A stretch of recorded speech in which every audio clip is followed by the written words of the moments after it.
Բարև ձեզ, ուրեմն հիվանդը մի ամիս է դարավում է ուրեմն ձնգան հոդի ցավերից, հիմնականում աջ ծնգի եւ գիշերը եւ ցերեկը շատ ահավոր ցավում է։ Մի ամիս առաջ ուրեմն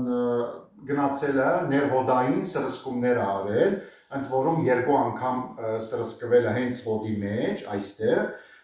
որովհետեւ այդ ուրացության համար, որովհետեւ հեղուկը քաշեն, 2 անգամ քաշել են, բայց այս պահին մի ամիս, 1.5 ամիս գրեթե անցել է եւ ուժեղ ցավերը նույն ձև շարունակվում է եւ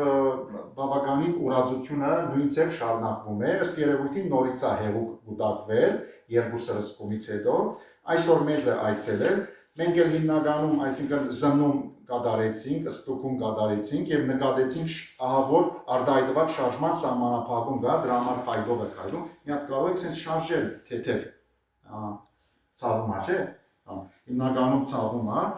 ուրեմն մեր զննումով այսպես նկատում ենք, որ բավականին ինքը հոդաշաբիկը բորբոքել է այս հատվածում եւ մեջը լավ սինովիալ հեղուկ է կուտակվել, այսինքն այստեղ գործ ունենք հոդի բորբոքման, հոդաշաբիկի բորբոքման հետ, հիմնականում բուրսիտ, ըստ երևույթին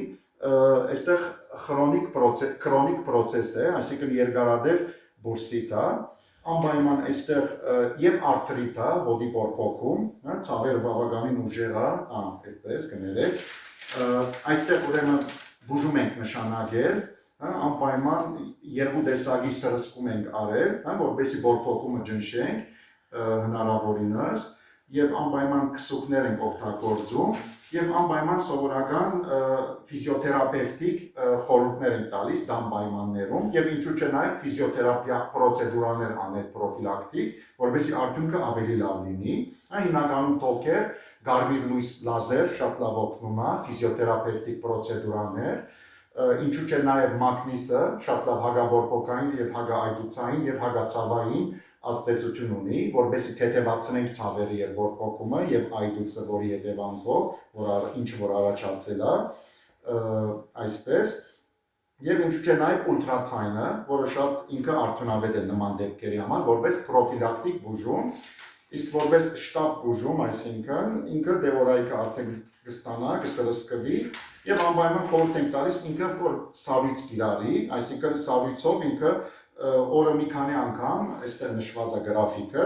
անպայման այստեղ դեղատրի սառույց, որպեսզի հնարավորինս հեղուկը ներծծվի, որտեղ ինքը էլ 3-րդ կամ 4-րդ անգամ էլ սրսկում, ներհոդային սրսկում հիվանդը հրաժարվում է։ Հույսով ենք ամեն ինչ լավ կլինի, շնորհակալություն։